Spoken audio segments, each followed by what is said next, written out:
Bonjour à tous, infiniment heureux de vous retrouver pour partager avec vous aujourd'hui le Chitat du jour. Aujourd'hui nous sommes le Yom Revi, le 4e jour de la semaine de la Parashat Be'ar Bechukotai. Yutet Iyar, le 19 du mois de Iyar, et Tafshin Pei Gimel, Shnatakel, l'année du rassemblement.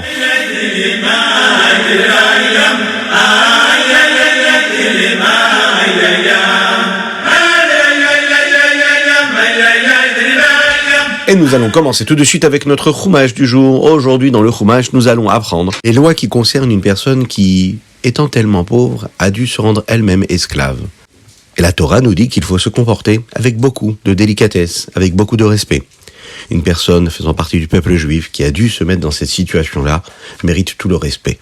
Le maître doit, par exemple, se soucier de lui donner des travaux qui sont des travaux pas trop fatigants, des travaux qui sont respectueux. Il doit s'assurer que ses enfants aient de quoi manger. C'est un peu comme, vous savez, les lois qui concernent les champs et les habitations dont nous avons parlé les derniers jours. Lorsque l'année du Yovel, la 50e année, arrive, eh bien, tous les esclaves hébreux devenaient libres. Ils devenaient libres, ils pouvaient quitter leur maître et leurs conditions et retrouver la liberté. Aujourd'hui, dans notre Chitat, nous abordons également le début de la Parashat Bechukotai. La Torah nous rappelle qu'il ne faut pas se prosterner devant une statue qui représente de la Avodah Zara. Il faut aussi bien garder le Shabbat, respecter le Shabbat. Dans la Parashat Bechukotai, Akadosh Baruch Hu nous promet que si on étudie la Torah et qu'on accomplit les mitzvot comme il faut, eh bien Akadosh Baruch Hu donnera au Am Israël, au peuple juif, beaucoup de bénédictions dans tous les domaines. D'ailleurs, on peut rappeler la nécessité de s'investir dans les miftsaïm. Vous savez ce que c'est les miftsaïm? C'est les campagnes de mitzvot que le rabbi de Lubavitch a beaucoup encouragé. Il disait comme ça un jour, une fois, à un grand rave qui était en entrevue privée, en yéchidout avec lui. Il a dit « Je suis moi-même le garant que toute personne qui s'investira dans les miftsaïm autant que possible, eh bien, il aura une réussite 1000 fois plus importante dans son service de Dieu personnel ou bien dans l'éducation de ses enfants.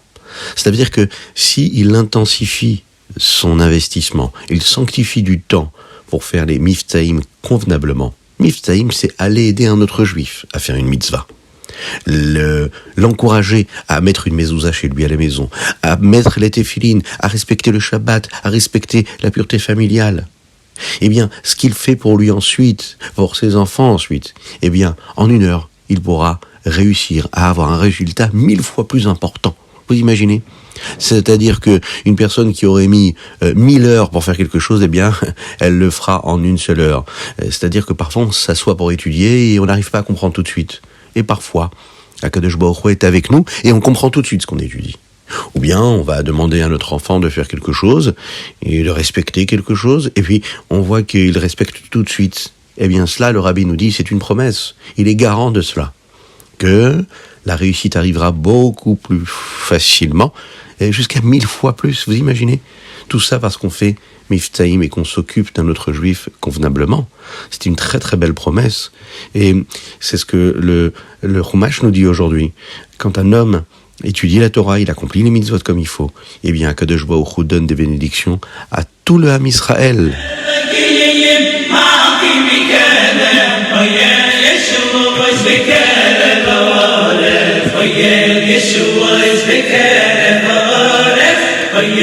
Et nous passons tout de suite au Tehilim du jour. Alors aujourd'hui, nous sommes le 19 du mois de Iyar. Oui, c'est bien ça. Et nous lisons les chapitres du Tzadik au Tzadik Vav.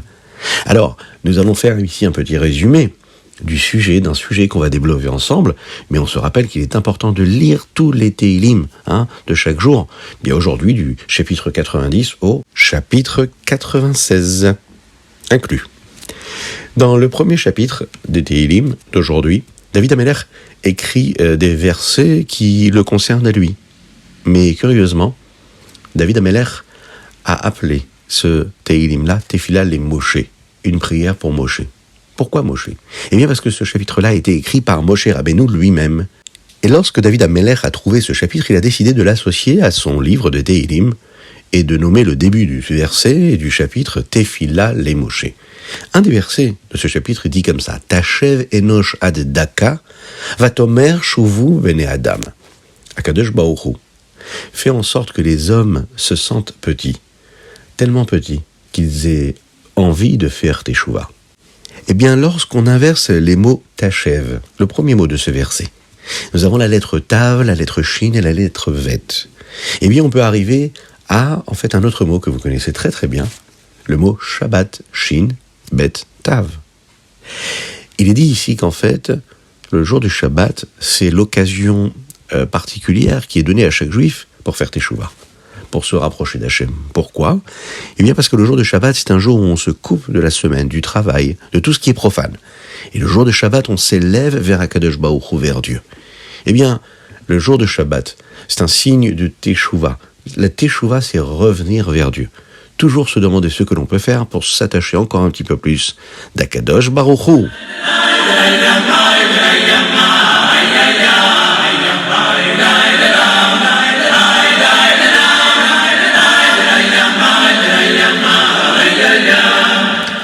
Et nous passons tout de suite au Tanya du jour, le Likutei Amarim, chapitre 49. Et nous sommes Yutatiyar de Shana Pshuta.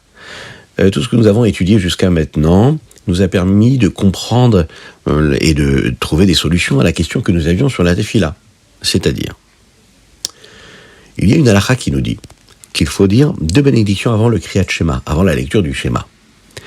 Néanmoins, lorsque l'on réfléchit à chaque mot que nous prononçons, on a l'impression quand même que dans ces bénédictions, il n'y a pas vraiment de rapport avec la lecture du Shema lui-même. Les bénédictions que nous faisons avant chaque mitzvah, en général, correspondent à la mitzvah. Elles ont un sens commun avec la mitzvah. Alors comment ça se fait que les bénédictions qui précèdent le Shema Israël ne parlent pas des sujets qui sont abordés dans la lecture du Shema ? Eh bien, le Admor HaZaken nous explique ici qu'en fait, ces bénédictions ont réellement un lien. Elles nous aident à nous préparer à dire le Shema Israël comme il faut. Comment ? Le Shema, c'est un moment où on doit servir Dieu et nous accomplissons une mitzvah qu'Akadosh Baruch Hu nous a donnée, celle de l'aimer. On s'investit, et c'est un véritable travail, de se concentrer, de réfléchir, de vivre cet amour de Dieu.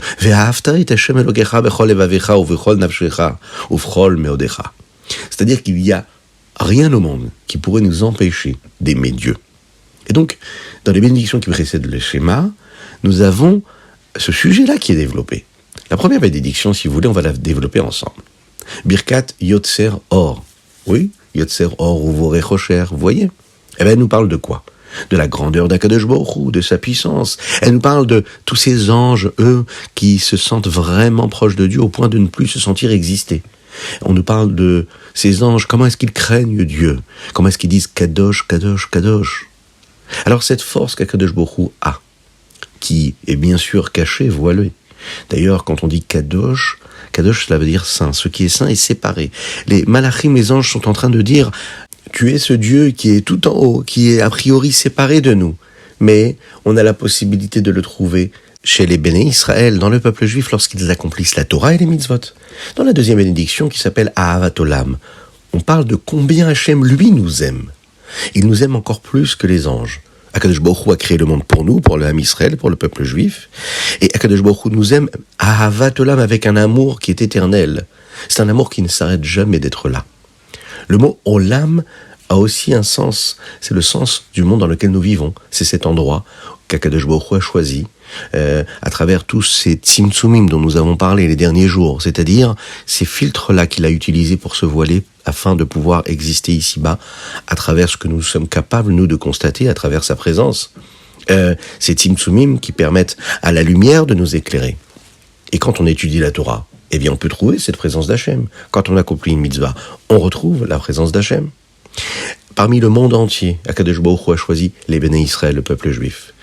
Et si l'amour qu'Akadosh Baruch Hu il a pour nous, c'est un amour qui est si puissant, si fort, alors c'est sûr que quand on prend conscience de cela, eh bien, quand on va lire le schéma juste après, eh bien, on va l'aimer encore plus. Dans le Tanya de demain, on verra, Be'ezrat Hashem, avec l'aide de Dieu, comment est-ce que toutes ces brachot, ces bénédictions, nous permettent vraiment d'aimer Hashem lorsqu'on lit le schéma Israël.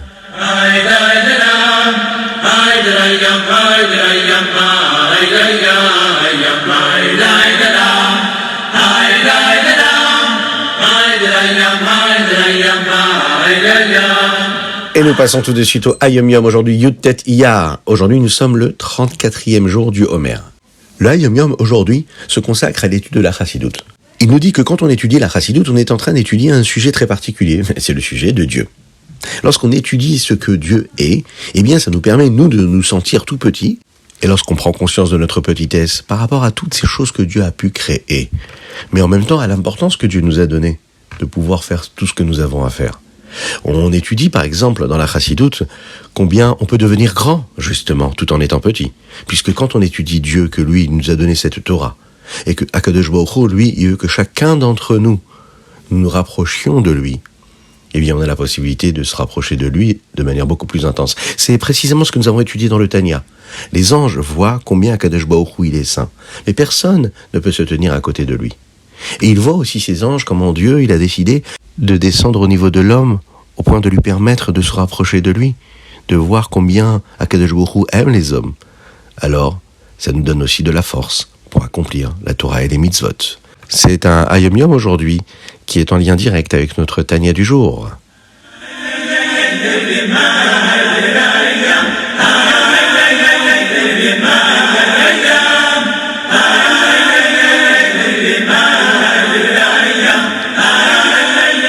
Et nous terminons avec notre Rambam. Aujourd'hui, nous sommes dans les Ilchot Teshuvah, chapitres 4, 5 et 6. Dans le chapitre 4, le Rambam nous dit qu'il y a des mitzvot pour lesquels il est très difficile de faire Teshuvah. Il y en a 24. Il y a aussi, vous savez, des Averot qui sont vraiment très graves. Que quand un homme accomplit ces Averot-là, il transgresse et il accomplit ces interdits-là. Akadosh Baruch Hu ne va pas l'aider à faire Teshuvah. Prenons un exemple. Un homme qui entraîne d'autres personnes à faire des fautes, eh bien, Hachem ne l'aidera pas à faire Teshuvah. Ça devient très compliqué pour lui. Parce qu'il a causé ces fautes-là chez l'autre, chez une autre personne. Il y a ces avérotes qui ont en réalité une grande gravité, mais dont l'homme n'est même pas encore conscient au point de pouvoir faire Teshuvah sur ces avérotes-là. Chapitre 5, le Rambam ici nous rappelle que nous avons toujours ce que nous appelons la Bechira Chofshit, le libre arbitre. On peut choisir de faire ce qui est convenable, ce que Dieu attend de nous, ou Chas v'Shalom, que Dieu nous en préserve, de faire l'inverse. Alors maintenant, si on se trompe, eh bien il faut toujours faire Teshuvah, tout de suite. C'est aussi le choix de faire Teshuvah ou pas. C'est aussi notre choix que nous avons de faire ce qu'Akadosh Baruch Hu nous demande. Dans le 6e chapitre, nous apprenons qu'Akadosh Baruch Hu envoie une punition à l'homme s'il ne fait pas Teshuvah. Il faut toujours revenir vers Dieu, regretter nos fautes, et surtout prendre des bonnes décisions et respecter toutes les décisions que nous avons pu prendre et se comporter encore et toujours mieux pour se rapprocher d'Akadosh Baruch Hu.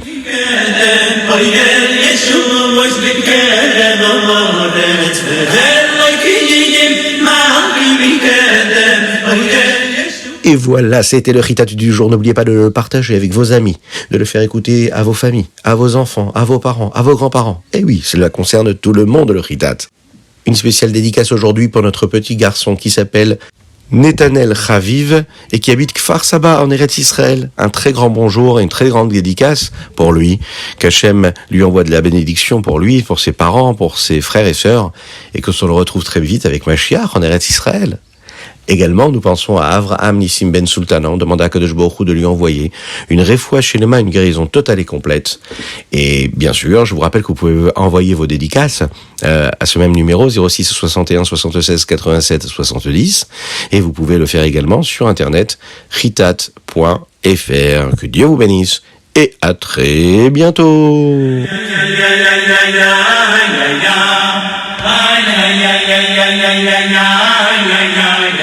Ay,